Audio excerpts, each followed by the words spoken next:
2017학년도 16번부터 정리합니다. 자, 미술 작품은 사용된 재료의 자연적 노화 현상이나 예기치 않고 사고나 재해 등으로 작품의 일부가 손상될 수가 있대요. 자, 이때 이것을 중요한 건 작가의 의도를 살려서 작가의 의도를 살려가지고 이것을 원래대로 모습으로 다시 되돌려 놓는 것을 미술품 복원 작업이다 이렇게 얘기합니다. 자, 그 밑에 보시면 이건 미관적인 면보다는 아까 얘기했던 작가의 의도, 작가가 표현하고자 하는 의도, 여기에 초점을 맞추어 가지고 인위적인 처리를 가급적 최소화를 합니다. 자, 그래서 있는 그대로 작가의 의도를 그대로 살리는 것이 주 목적이 되는 거예요. 자, 미술품 복원 작업은 목적에 따라서 예방 보존의 방법과 또 한 가지는 이것을 긴급 보존 처리 작업, 그 다음에 보존, 복원, 처리 작업 이렇게 세 가지로 나누네요. 그럼 여러분들은 일단 세 가지를 나눠가지고 네모로 묶으면 되겠죠. 자, 그 중에 첫 번째는 바로 여기 있는 예방 보존 작업부터 볼게요. 자, 이것은 작품의 손상을 사전에 방지하는 작업입니다. 자, 아직 손상된 건 아니지만 손상의 가능성이나 이런 게 많을 때, 그래서 작품 보존에 적합한 온도나 습도를 제공하고 사고 예방 안전 장비를 설치하는 등 작품 전시에 필요한 최적의 환경을 제공해서 작품의 수명을 오래 지속시키기 위한 모든 활동들이 예방 보존 작업에 들어간답니다. 자, 그 다음에 두 번째 긴급 보존 처리 작업은 작품의 손상이 매우 심해서 빠른 시일 내에 보존 처리를 하지 않으면 안 되는 작품들을 선별해서 위험 요소를 제거하거나 철거하는 작업. 자, 이게 여기서 얘기하는 긴급 보존 처리 작업입니다. 긴급하게 어떤 보존이 나름대로 처리가 필요한 거죠. 자, 그래서 허물어져가는 이 벽화를 보강하거나 또는 모자이크 형식의 어떤 작품들이 있어요. 자, 이것을 생긴 어떤 잡초를 제거하는 일 등이 여기에 해당이 된다 이겁니다. 자, 그 다음 마지막이 보존, 복원, 처리 작업이네요. 자, 이것은 어떤 작품에 깨진 조각을 재배열하여 조합하는 경우처럼 작품의 일부가 심하게 없어져 있거나 파손되었을 때, 이렇게 보통 훼손이라고 하죠. 훼손되었거나 파손되었을 때 이거 보존, 복원, 처리 작업을 합니다. 자, 아래로 내려오시면 여기서 이 작업의 그 과정이 나와 있습니다. 자, 첫 번째 먼저 작품의 상태를 먼저 조사를 해야 되겠죠. 자, 그래서 이때 이걸 위해서는 우리가 육안으로 작품을 조사하기도 하지만 X선 투과 사진법을 사용하는 경우가 많습니다. 우리가 보통 X선 같은 경우나 이런 것은 우리가 어떤 몸에 어떤 이상이 있거나 뼈 같은 경우 우리가 어떻게 골절이 되거나 이럴 때 많이 좀 쓰잖아요. 이게 투과를 시키는 겁니다. 작품 자체도. X선은 파장이 0.01에서 10나노미터인 점자파로 파장의 길이가 매우 짧습니다. 자, 그래서 이거 파장이 짧은 전자파는 물체를 투과하는 성질이 있는데 파장이 짧을수록 그만큼 투과력은 증가하게 돼요. 자, 그래서 물체의 밀도가 크고 두께가 두꺼우면 투과력은 감소하겠죠. 많은 두께가 좀 넓은 두꺼운 것을 투과를 해야 되니까 그만큼 투과력이 약해질 거야. 또한 X선은 필름을 감광시키는 성질이 있기 때문에 미술품을 사이에 두고 X선의 반대측에 필름을 놓은 후에 X선을 조이게 되면 이게 필름의 그 흑백의 영상이 나타나요. 이걸 감광이라고 합니다. 그러니까 여러분들도 X선 가갖고 찍었을 때 엑스레이 찍는다고 하잖아요. 그렇게 되면 그 어디가 이상이 있는지가 바로 드러나는 것처럼 이때 X선의 투과력이 감소할수록 투과율 또한 감소를 해서 물체의 영상은 어떻게 나타난다? 이때 같은 경우는 하얗게 나타난다 이겁니다. 자, 그래서 따라서 흑백의 명암차를 분석하면 물체의 밀도와 두께뿐만 아니라 육안으로 식별할 수 없는 미술품의 손상 부위를 금방 찾아낼 수 있게 되는 거죠. 자, 여기서 그러면 지금 여러분들 이게 17번 문제하고 연결이 되는 것 같은데요. 자, 17번 바로 가볼까요? 자, 지금 밀도가 지금 동일한 재질로 이루어진 목판이 있습니다. 자, 요 경우에 이거 X선 투과 사진법을 사용했대요. 자, 이때 영상이 나타났을 때 오른쪽에 X선 촬영 영상이네요. 자, 그러면 여기서 A처럼 지금 어떻게 지금 하얗게 나타났다는 것은 투과가 많이 됐다는 얘기야, 적게 됐다는 뜻이에요?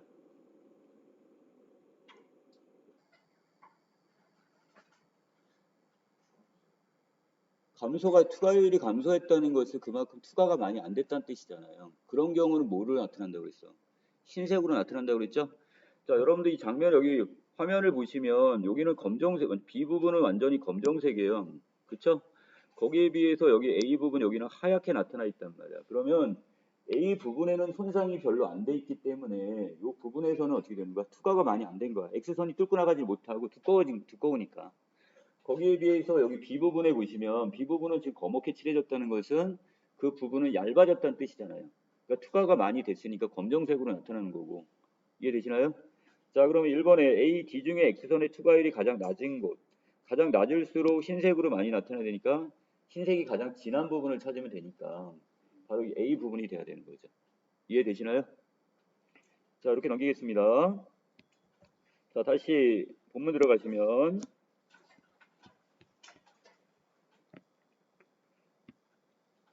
자, 그 다음 문단. 작품의 상태를 조사한 후에는 자, 손상 정도에 따라 맞게 복원 작업을 진행하게 되는데 자, 작품을 오염시키고 있는 이물질을 제거하는 것을 우리는 클리닝 작업이라고 합니다.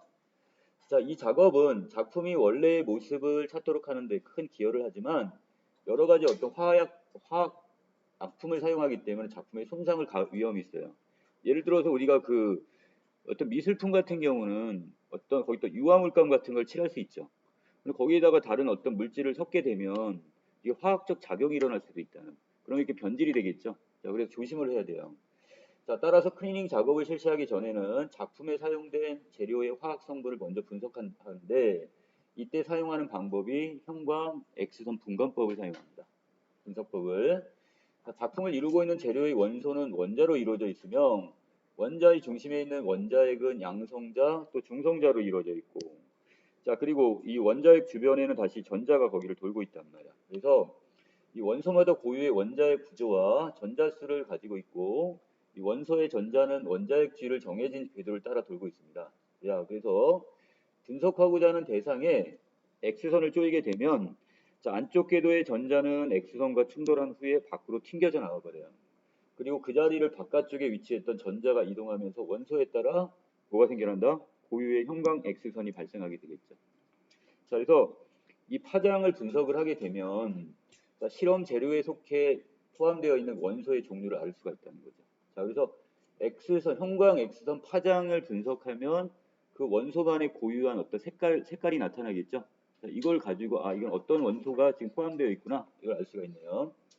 또한 원소가 많이 포함되어 있을수록 형광 X선의 방출량이 증가하므로 X선의 세기를 측정하면 원소의 양 또한 얼마인지 알 수가 있습니다.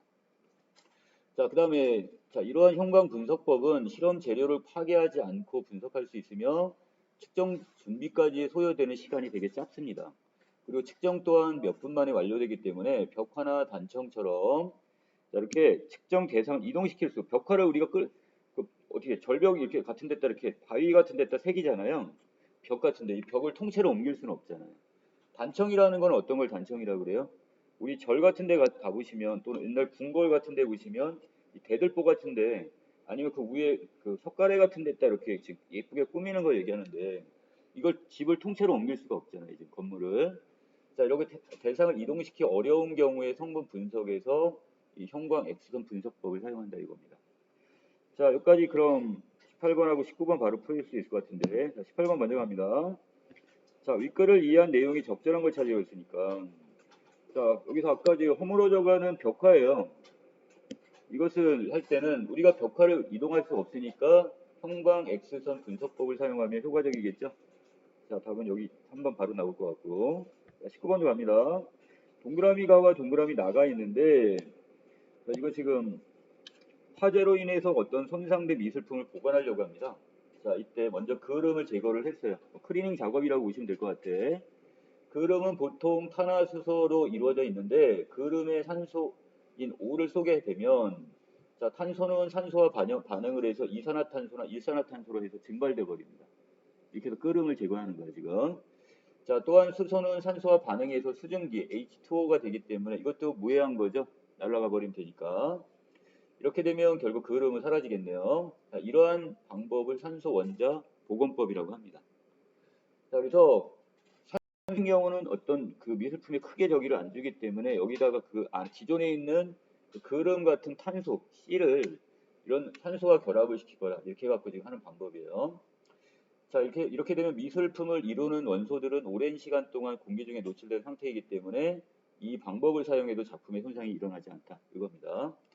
자, 여기서 지금 틀린 걸 찾으라고 했는데 X선에 의해 원소의 양이 증가하는 원리라고 했는데 자, 여기서 지금 양의 증가는 있나요, 없나요? 없어요.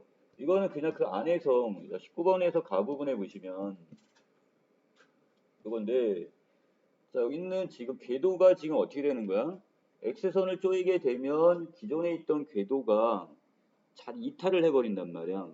자, 그리고 자, 밖으로 이렇게 충돌하고 나오면 그 자리에 다른 전자가 가서 어떻게 되는 거야? 자, 거기가 그 위치를 이동하게 되는 것 뿐이에요. 위치 이동은 있지만 양의 변화는 없습니다. 자, 그래서 거기에 따라서 이 X선이 그러니까 여러분들 그 전자가 그 주변을 돌거나 정확한 자기 궤도에 돌면 괜찮은데 이게 지금 다른 데로 튕겨져 나가면 불안전한 상태가 되기 때문에 안전한 상태로 다시 돌아오기 위해서는 이때 어차피 빛을 발산한단 말이야. 그 빛을 측정을 하게 되는 겁니다, 지금. 자, 그래서 여기서 양의 변화는 없습니다. 원소의 양의 변화는. 자, 그래서 여기 자, 원소의 양이 증가했다. 이건 지금 잘못됐네요. 자, 나머지 마무리합니다. 자, 뒷부분에서는 결국 여기서 클리닝 작업을 마친 미술품은 여러 가지 과정을 거쳐 원래의 모습을 회복하게 되고요. 자, 우리가 이런 것들을 자, 미리 이런 작업을 한다는 것을 안다면 미술 작품을 감상할 때 자, 작품을 보다 폭넓게 이해할 수 있다. 여기까지 되겠습니다. 자, 다음 장 바로 넘어갑니다. 자, 21, 23번에 갈 겁니다. 자, 먼저 자, 화자는 지금 어디로 가 있냐면 자, 겨울날 지금 길을 걷고 있나 봐요. 자, 그러다가 우연하게 지금 어떤 자작나무 숲으로 그걸 보면서 거기서 느낀 자신의 정서를 표현한 작품입니다. 광해원 2월 마을, 충청도쯤에 있습니다. 충청도 저기 음성, 진천 그 주변에 있는 게 바로 여기인데 2월 마을의 칠연산 기슭에 이르기 전에 자, 여기서 칠연산 기슭에 이르기 전에 그만 나는 영문모를 드넓은 자작나무 분지로 접어들었대요. 자, 자작나무 분지니까 자작나무 숲 이거를 접어들었네. 누군가 가라고 내 등을 떠밀었는지 나는 뒤를 돌아봤지만 아무도 없어요. 그러면 이것은 어떤 누군가가 지금 나를 떠다민 게 아니라 우연하게 지금 어디로 간 거야? 자작나무 숲으로 들어가게 된 거네요. 자, 다만 눈발에 익숙한 먼 산에 대해서 아무나 상관도 없게 자작나무 숲에 벗은 몸들이 이 세상을 정직하게 한다고 했으니까. 자, 여기서 자, 눈발에 익숙한 먼 산에 대해서 아무런 지금 상관도 없게 이곳에 들어갔고 나는 그곳에서 흰 자작나무를 보면서 자, 지금 벗었다는 것은 뭐가 없는 거야? 나뭇가지 있는 이파리는 다 떨어졌어요, 지금. 그래서 앙상한 가지만 남아있는 걸 보면서 이 세상을 정직하게 한다는 것은 뭔가 좀 순수함을 느꼈다는 뜻이에요. 그렇구나. 겨울 나무들만이 이 자작 나무들만이 타락을 모르는구나 이렇게 느꼈대요. 바로 순수함을 느끼게 되는 거죠. 자, 그래서 그 밑에 자, 슬픔에는 것이 없어 어찌 삶으로 울지 않는 사람이 있겠는가. 자, 오래오래 우리나라 여자야말로 울음이었다. 스스로 달래온 울음이었다. 그랬으니까 자, 이 부당한 억압에 인내했던 어떤 한 맺힌 여자 이걸 지금 연상을 했네요. 여기서 자, 자작나무는 저희들끼리건만 찾아든 나까지 하나가 된다 그랬으니까 화자는 그 자작나무 하얀색 자작나무 숲을 보면서 나도 모르게 거기서 뭘 느끼는 거야? 마음이 깨끗하게 정화가 되는 느낌 그리고 동화가 되는 느낌을 받았다는 뜻이에요. 자, 그 다음에 누구나 다 여기에 오지는 못해도 여기에 온 것이나 다름없이 자작나무는 오지 못한 사람 하나하나와도 함께 있냐 아름답다 그랬으니까 화자는 이곳에 직접 와서 이 자작나무 숲을 보는 거죠. 하지만 지금 이 여기 오지 않은 사람들 여러분과 나는 가지 않았단 말. 하지만 이 자작나무 숲은 바로 그런 사람들에게도 바로 어떻게 되는 거야? 하나하나와도 함께한 인양 아름답다고 그랬으니까 바로 포용력을 지닌 자작나무 숲을 얘기합니다.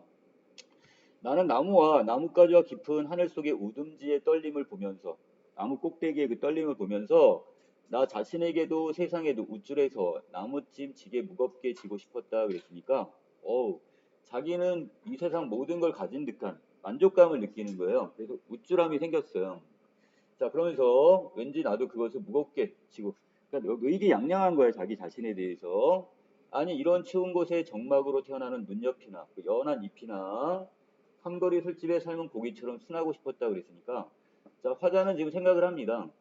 자 여기에서 이 새로운 잎이 연한 잎이 돋아나는 거잖아. 고기를 푹 삶아놨을 때 그 순한 것처럼 연한 것처럼 자기도 그렇게 순해지고 싶었다고 얘기를 합니다. 너무나 교조적인 삶이었으므로 자, 언제의 삶이 과거의 삶을 얘기합니다. 자 자신의 과거의 삶은 너무나 교조적이기만 했대요. 자, 이게 무슨 뜻이냐? 교조적. 뭔가 맹목적이고 독단적인 이런 삶을 살았답니다. 그래서 자, 미풍에 대해서도 사나웠으므로 자는 세상에 대해서 자기는 사납고 매몰챘대. 뭔가 인정머리가 지금 없는 거예요, 지금. 자기 자신이. 자, 얼마만이냐? 이런 곳이야말로 우리에게 10여 년 만에 강렬한 곳이다 그랬으니까. 자, 화자는 자신의 지난 날을 반성을 하고 있어요. 너무나 다른 사람에 대해서는 인정머리 없이 늘 뭔가 맹목적이고 자기만을 위한 이런 삶을 살았단 말이야. 자, 니은 강렬한 이 경건성. 자, 화자는 지금 이 자작나무의 흰 숲을 보면서 이렇게 경건함을 느끼고 있어요.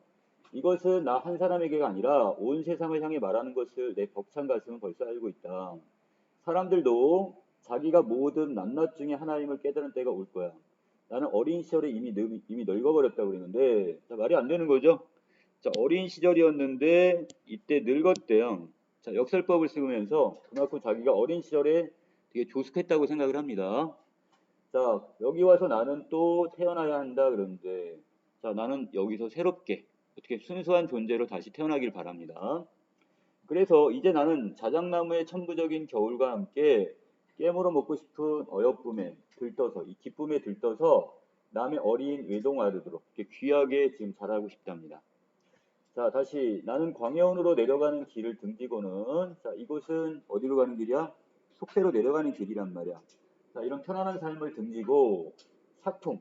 자, 모진 바람이 이걸 삭풍이라고 하죠. 삭풍의 칠연산 험한 길로 서슴없이 지향했다고 했으니까 비록 그 길은 힘든 길이겠지만 그 길을 서슴없이 자기는 그 방향을 향해 갔다. 이거니까 자, 바로 이 도전적이며 진취적인 삶. 이걸 살겠다는 어떤 다짐으로 보시면 될 것 같아요. 자, 전체적인 내용을 한마디로 요약하면 어느 날 지금 여행을 떠났는데 화자는 지금 우연하게 지금 칠연산 자작나무 숲을 본 거야. 그 하얗고 깨끗한 이 자작나무 숲을 보면서 어떤 순수함을 느끼고 자기의 마음이 정화가 되는 느낌을 받습니다. 그리고 이곳에 오지 않은 사람들도 이 자작나무가 다 그것을 끌어안고 포용을 한다고 생각을 해요. 자, 그리고 지난 날을 자기는 반성을 하죠. 자기의 삶은 어땠어? 다른 사람에 대해서 상당히 이기적이고 그 다음에 매몰차기만 했단 말이야. 그런 삶을 교조적인 삶이다 이렇게 합니다. 그러니까 자기 것만 보고 독단적으로 살았단 말이에요. 자, 그리고 다시 한번 거기에 대해서 자작나무 숲에 대해서 경건함을 느끼게 되고 화자는 이곳에서 자기가 다시 옛날의 그런 습관이나 그런 어떤 추함을 버리고 깨끗하게 새롭게 태어나길 바랍니다. 자, 그리고 마지막 부분에서 화자는 지난날의 어떤 편안한 삶보다는 비록 그 길이 힘들겠지만 순수하고 가치 있는 삶을 살겠다고 다짐을 하고 있습니다. 자, 됐죠? 자, 그 다음에 두 번째 작품은 지금 뭐가 나왔냐? 자, 평상에 있는 어떤 국수집에 대한 이야기인데, 그러니까 어떻게 보면 허름한 하나의 그냥 저기 국수집이에요. 뭐 아주 고급진 음식점도 아니고, 그러니까 우리 서민들이 먹는 국수를 파는 집인데, 자, 평상이 놓여 있습니다. 그러니까 보통 이게 안에 이렇게 있는데 그 바깥쪽에 이렇게 평상이 있죠. 넓은 마루가 이렇게 놓여 있으면 그곳엔 손님들이 예를 들어서 내가 혼자 왔어. 그런 거 빈자리에 누가 앉아? 다른 사람이 또 앉아가지고 같이 국수를 먹습니다. 자, 근데 낯선 사람이지만 국수는 바로 나오질 않죠. 국수가 이렇게 손님이 오면 주문을 하면 어떻게 해요? 뜨거운 물에다 이거를 삶아서 이걸 또 찬물에다가 어떻게 해요? 다시 한번 이걸 헹군 다음에 이게 쫄깃쫄깃한 면을 거기다 뭐 육수 부어가지고 이걸 나온단 말이야. 그럼 그 시간을 기다려야 되겠죠? 자, 기다리다 보면 지금 낯선 사람과 서로 이야기를 나눕니다. 아유, 어디서 오셨어요? 이야기하다 보면 그 사람들이 너무나 어떻게 옛날에 어떤 되게 친근하게 느껴지는 거야, 지금. 그리고 그 사람의 이야기를 듣다 보면 서로가 어떻게 되는가, 상대방에 대해 어떤 연민의 마음을 느끼게 되고요. 바로 그 이야기입니다. 자, 평상이 있는 국수집에 갔어요.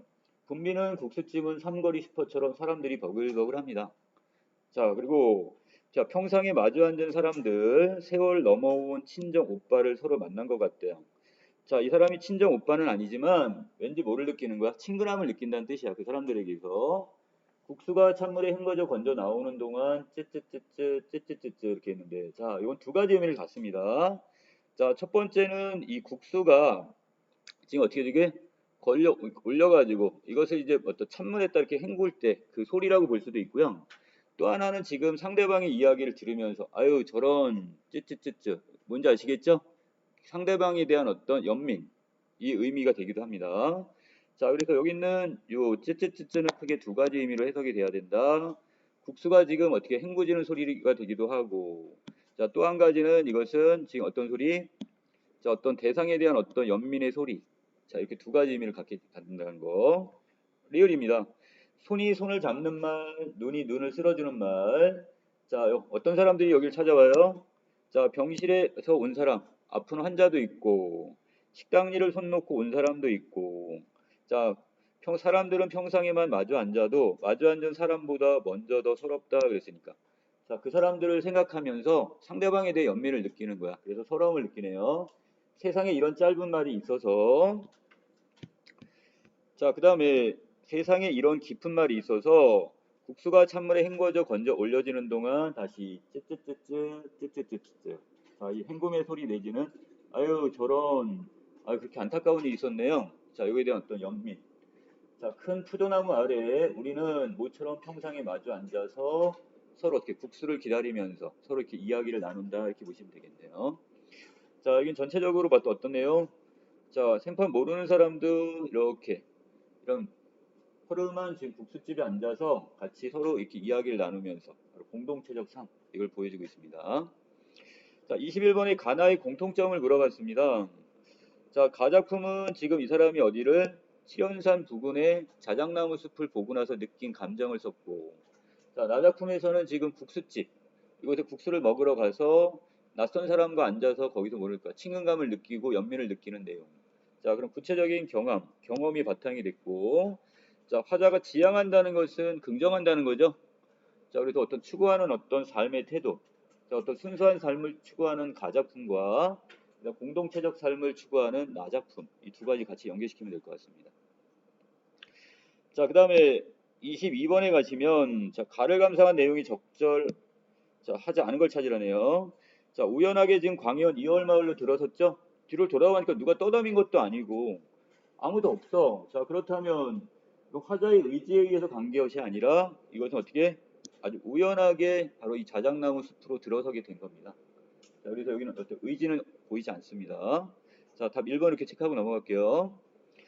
자, 그 다음에 23번에 보시면 자, 이 중에서 지금 적절치 않은 걸 지금 찾으라는데 여러분들 이런 거는 지금 틀려주면 안 돼. 자, 기억에 색채 대비가 있는지 일단 자, 여러분들이 문제 풀 때 어떻게 하라고 있어? 모의고사 가장 기본 문제.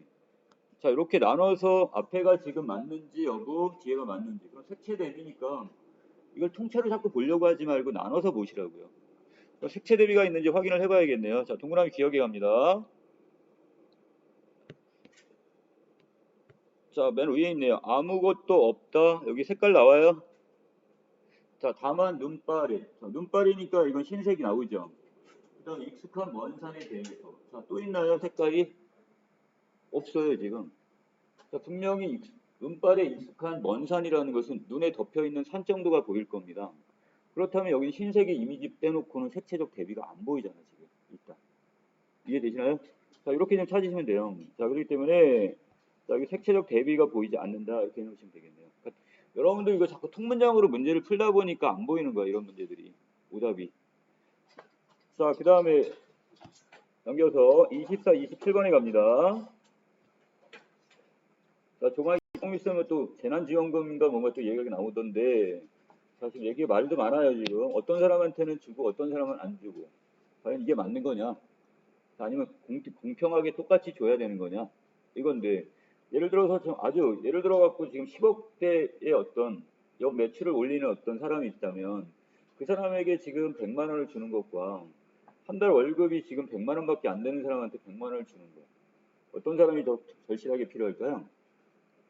당연히 100만 원밖에 못 버는 이런 사람들한테 더 많이 주는 게 낫겠죠. 자, 그런데 지금 이것도 또 그렇게 되면 또 국민들은 왜 우리는 세금 내고 또 그런 거 거기에 대한 혜택 못 받냐 그래가지고 지금 많은 사람한테 주는 걸로 결정을 했지만 그걸 또 주려면 또 뭐가 필요해? 그만큼 더 많은 돈을 어디서 재원을 마련을 해야 되겠죠. 세금을 더 거둘 수도 있고 아니면 돈을 더 발행을 할 수도 있고 아니면 국채. 자, 미리 지금 국가에서 지금 어떻게 채무자가 되어가지고 더 국채를 발행할 수도 있는 거고요. 자, 그 상황인데 자, 세계 경제 포럼의 일자리 미래 보고서는 자, 기술이 발전함에 따라서 자, 5년간 향후 5년간에 500만 개 이상의 일자리가 사라질 것으로 경고합니다. 자, 지금 이게 이 작품이 2017학년도라면 이 문제가 자, 5년이면 이미 우리 임박해 있죠. 500만 개 정도가 없어질 거랍니다. 자, 그렇게 되면 결국 직장인들은 뭘 잃은 거야? 직장을 잃게 되겠죠. 자, 그리고 실업률이 증가하면서 사회적으로 경제적 취약 계층인 저소득층도 늘어나게 되는데, 자, 지금까지는 최저소득 보장제가 저소득층을 보호하는 역할을 했대요. 자, 최저소득 보장제가 뭐냐 그럼 그 아랫부분에 있죠. 경제적 취약 계층에게 일정 생계비를 보장해주는 제도를 우리는 최저소득 보장제다 이렇게 얘기합니다. 자, 예를 들어서 예문이 있네요. 자, 이 사람이 지금 80만 원까지 보장해주는 국가가 있어요. 자, 근데 이 사람이 지금 총 소득이 50만 원밖에 안 돼요. 자, 그러면 어떻게 되는 거야? 30만 원은 요그만큼을 국가가 지원을 해주게 되는 거죠. 자, 그럼 이 30만 원에 대해 또 세금을 걷어야 되나요? 그럼 주고 나서 세금 지금 어떻게 30만 원 보장해주고 30만 원 세금 걷어내면 결국 이 사람 같은 경우는 똑같은 거네요, 지금. 근데 여기에 대한 세금이 그럼 붙질 않겠죠. 자, 그래서 그 아랫부분에 보시면 자, A 부분입니다. 어느 지점에서부터 총소득에 대한 세금을 부과하게 된다고 그랬어요. 이거는 어디에서? 자, 예를 들어 아까처럼 80만 원까지 보장을 해주는 요 나라가 있다면 세금을 거둘까요? 안 거둘까요? 이때는 안 걷겠죠? 30만 원 지원해주지만 그래도 80만 원을 맞춰준 거잖아요. 자, 이런 경우는 세금을 안 걷습니다. 하지만 자, 이 사람이 81만 원의 소득이 생겼으면 어떻게 될까요? 국가에서 지금 보장을 못 받겠죠. 이미 80만 원을 넘어섰으니까. 그럼 그 1만 원에 대한 세금은 내야 되겠죠. 자, 그러면 무슨 문제가 생기냐? 이때 세금이 면세점을 넘는 그 기준 부과되는 기준 소득을 우리는 면세점이라고 하고, 자, 이때 총소득이 면세점을 넘는 경우, 자, 여기에서 총 소득 전체에 대해 세금이 부과가 되어, 자, 이때 순소득이 총소득보다 줄어들게 됩니다. 자, 그래서 아주 애매한 위치가 돼보는데 이 면세점이라는 게 있다면, 자, 그것보다 어떻게, 자, 거기서 총소득이, 자, 면세점을 넘는 경우 총소득 전체에 대해서 세금이 부과가 되게 되면 세금 떼고 나면 결국 아까 내가 70만 원을 번 사람이 어떻게 될 거야? 10만 원 지원받아 가지고서 80만 원을 한 사람보다 더 적어질 수도 있어요. 아주 애매한 위치가 되는 거야, 그게. 자, 그래서 요 밑에 보시면 자, 이때 이 부근에 소득하는 일부 실업자 저소득층은 일을 하여 소득을 올리는 것보다 일을 하지 않고 최저 생계비를 보장받는 것이 유리하다고 판단할 수도 있습니다. 그 면세점 부분에 있는 경우는 또한 지원 대상을 선정하기 위한 소득 및 자산 심사를 하게 되므로 관리 비용이 추가로 지출이 돼요. 자, 심사를 하려면 어떻게 누군가 그거 정부에서 위탁을 받은 어떤 사람들이 와서 일일이 조사를 하거나 아니면 그 전산 같은 거 일일이 다 여기 입력을 하고 이런 게 필요할 테니까 거기에 대한 어떤 추가 비용이 들어가게 되겠고요. 또 실제로는 최저 생계비를 보장받을 자격은 있지만 자, 이런 경우 있죠. 서류를 갖추지 못해 가지고 어떻게 하는 경우도 있다. 이 사람이 실제 혜택을 받지 못하는 경우도 생길 수가 있습니다. 자, 그래서 지금 한 2가지에서 3가지 정도네요, 지금. 여기 실제로는 이 부분에 세 번째 따로 좀 정리 좀 해주세요. 자, 그래서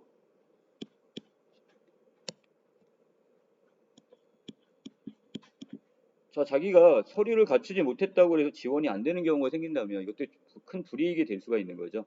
자, 그리고 이렇게 3가지 정도가 있습니다. 자, 이러한 문제로 인해 기존의 복지 재원을 하나로 모아 국가 또는 지방자치단체에서 모든 구성원 개개인에게 아무 조건 없이 정기적으로 현금을 지급하는 게 있습니다. 이걸 뭐라고 한대요?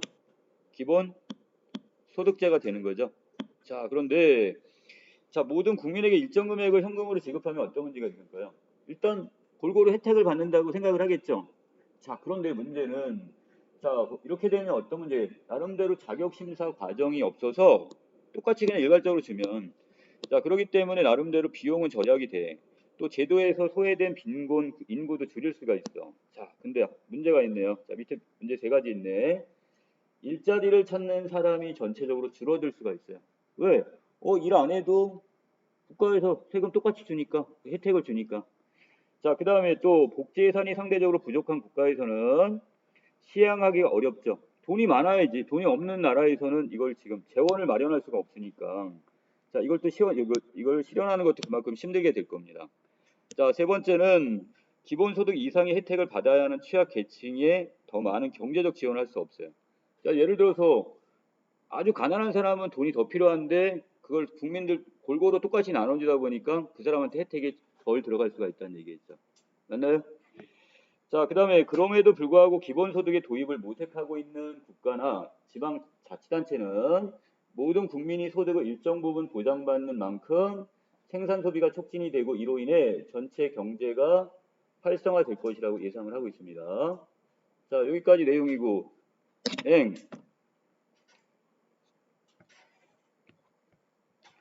자, 25번의 최저소득 보장제입니다. 자, 이건 어떻게 하는 거라고 했어? 자, 최저생계비 면제점이 몇 점이에요, 여기는? 100만 원이에요, 100만 원. 그러면 자, 이 동그라미 나가구 같은 경우가 총소득이 지금 80만 원이면 얼마만큼을 추가로 지원을 하게 되는 거야? 그치? 그럼 여기에 대해 세금을 부과하면 돼, 안 돼? 안 되지, 이거는. 자, 그렇기 때문에 이번에 보시면 자, 여기 100만 원이 됐기 때문에 세금을 부과한다는 건 말이 안 되는 거죠. 이건 세금을 부과하면 안 되지. 왜? 20만 원 국가에서 지원해 줬는데 여기다 또 해놓고 나서 지금 면세점이 넘었다고 해가지고 세금 부과하면 안 되는 거죠. 자, 그 다음에 26번에 갑니다. 자, 여기서 기억을 시행할 경우에 나타날 수 있는 문제점이 적절한 거니까. 자, 여기서 기억은 지금 어떻게 주는 거야? 기본소득제니까 모든 사람한테 공평하게 똑같이 주는 거잖아요. 자, 그렇게 되면 아까 뭐라 그랬어요? 아랫부분에서 정말로 그 경제적인 지원이 더 필요한 취약 계층은 거기에 대한 혜택을 받을 수가 없게 되는 문제가 생길 수 있는 거죠. 자, 그래서 답은 여기 3번 이렇게 보시면 되겠네요. 자, 27번 갑니다. 여러분들 요 지금 27번 문제는 외려 주는 문제. 자, 여러분들 요건 지금 2학기 시험범일 수 있습니다. 자, 그래서 합성어, 파생어가 있는데 합성어는 자, 통사적 합성과 비통사적 합성어로 나눠진대요. 자, 통사적 합성은 우리말의 일반적 배열과 일치하는 합성어들. 뭘 얘기하는 겁니까? 관용어는 뭘 꾸며주고요? 체언을 꾸며주겠죠? 자, 부사어는 용어를 꾸며주는 것처럼. 자, 그리고 조사가 앞에 있고, 체언이 앞에 있고 뒤에 조사가 오거나 용언 어간 뒤에 어미가 결합하는 일반적인 형식을 따르면 바로 뭐가 통사적 합성이 되는 거고, 거기에 비해서 비통사적 합성이라는 것은 일반적인 우리의 말 구조와 달라요. 자, 예를 들어서 체언이 뒤에 있고 앞에 용언이 앞에 오거나 이렇게 뒤바뀌어 있으면 안 되겠죠. 자, 그래서 자, 여기 A 부분은 용언의 어간과 자, 어간에다가 어간이 연결어미가 연결되어 형성된 걸 우리는 통사적 합성이라고 합니다. 자, 그럼 거기에 뭐가 들어가야 되는 거야? 연결 어미가 있으면 되죠. 자, 여기 주고받다의 고, 타고의 고, 아라의 아. 자, 그 다음에 여기 가라의 아. 여기까지는 다 뭐가 되는 거야, 이것들이? 연결 어미가 되겠죠? 자, 하지만 오르다, 내리다 할 때는 자, 여기서는 지금 어간이 직접 연결이 되거든요. 답은 그래서 3번, 아니 5번 이렇게 보시면 되겠네. 자, 28, 32번 바로 갑니다.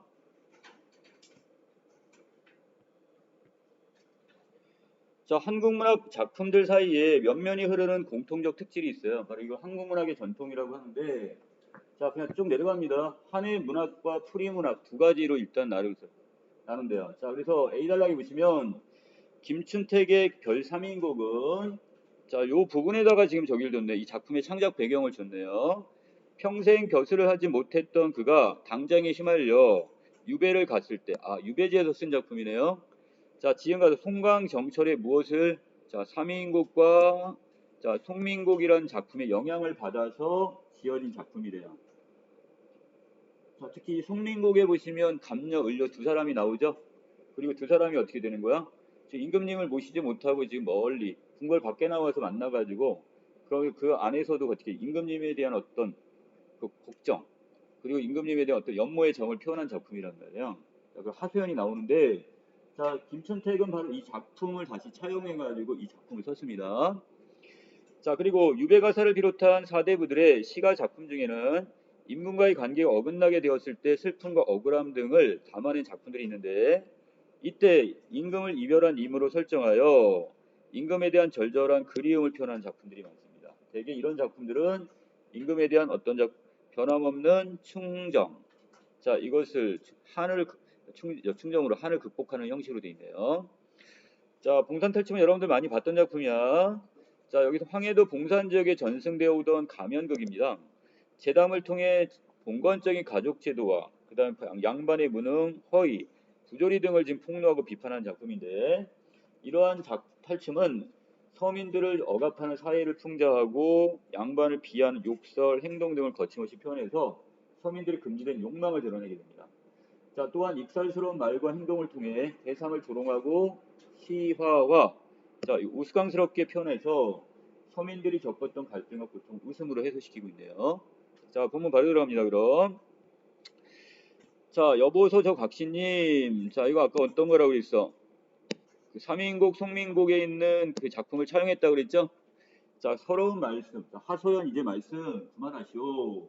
말씀을 들어보니 서러운 줄 다 모르겠네. 인연인들 한 가지며 이별인들 같겠는가. 자 그런데 자기가 더 어떻다는 거야? 여기 정철의 작품에 나와 있는 사람보다 자기가 더 한스럽대요 지금. 자 방만전 백옥경에 님을 모셔 즐기더니 임금님을 모셨더니 이별을 하였거니 재앙이들 없겠는가. 해가 더 저문 날 가는 줄을 서러워하지 마소. 자, 요 내용만 본다면 우리 삼인곡의 첫 번째 부분, 서사 부분에 거의 그 내용 그대로네요, 지금. 자, 오른쪽에 합니다. 어떻다 이내 몸이 견줄 때 전혀 없구나. 자기가 비교할 것이 없대요. 자, 화자 자신. 광안전이 어디매요 백옥경. 자, 임금님이 사는 궁궐이 어디던가. 원앙침 비치금에 자, 여기서 원앙새를 수놓은 베개와 그 다음에 비단 이불 매셔본 적이 전혀 없구나. 내 얼굴 이 거동이 무얼로 님을 사랑할까? 길싸움도 할 줄 모르고 그렇다고 또 어떻게 가무 자기가 노래하고 춤출지도 모르는데 어떤지 님 향한 한 조각 마음이야 그랬으니까. 하지만 님에 대한 뭐만 있어요? 충성의 마음 변함이 없대요. 하늘이 만들고 성령이 가르치셔서 자 정확이 앞에 있고 부월이 뒤에 있지만 자 정확과 부월은 둘 다 뭐 자신이 목숨을 해칠지도 모르는 큰 가마솥이나 그 다음에 도끼 이런 겁니다 지금. 자 100번을 죽고 죽어도 자 님을 향한 충성의 마음은 변함이 있다 없다? 없다 이렇게 얘기를 하네요. 나도 이를 가져 남의 없는 것만 얻어서 부용한 옷을 지어 자 연꽃으로 옷을 짓고 자 목난으로 꽃신을 삼아서 하늘께 맹세하여 님 섬기라 원했더니 조물주가 질투를 했던지 귀신이 회방을 놓았는가. 자 중략 님을 모셔 그러한 각시님 같았던들 서름이 이러하며 생각이는 이러할 것. 자기는 님을 가까이서 모셔본 적도 없대요. 그나마 그 삼인국 송묘구에서는 어떻게 했어? 님을 가까이서 모셨다가 지금은 이별해 있는 상태지만 자기는 그렇게 한 번도 모신 적도 없단 말이야. 차생, 이생이 이렇거든 후생, 저승세계, 다음 세상에 후세에 다시 어이할꼬. 자, 그 다음에 차라리 죽어서 뭐가 되고 싶대요? 구름이나 되어서 상광 오색이 님 계신데 덮었으면 좋겠고 그도 마다한다면 바람이 되어서라도 님 가까이 가서 한여름 청음에 님 계신데 이렇게 시원하게 님이 시원하라고 불려지고 싶답니다. 자 그래서 결국 화자의 분신이죠. 여기는 구름과 그 다음 바람이 되어서라도 님 가까이 가서 님을 모시고 싶다 이렇게 얘기를 하고 있습니다. 자 뒤에 있는 여기 봉산탈춤은 자 생원이 지금 말뚝이를 부릅니다. 자 그래서 호통을 칩니다. 이놈 너도 지금 양반을 모시지 않고 어디를 그리 다니냐. 자 말뚝이는 뭐하는 인물? 마부였죠. 자 그래서 자 양반을 모시지 않고 어디 다녔더니 자 말뚝이가 지금 양반을 조롱하네요. 제가요 마국간에 들어가서 지금 노새 원님을 끌어다 등에 솔질을 했다고 그러는데 자 여긴 실제 노새 원님이 아니라 뭐라고 해서 그 얘기가 생원이라고 했죠? 자, 그래서 자, 지금 그렇다면 자, 여기 있는 이 생원이니까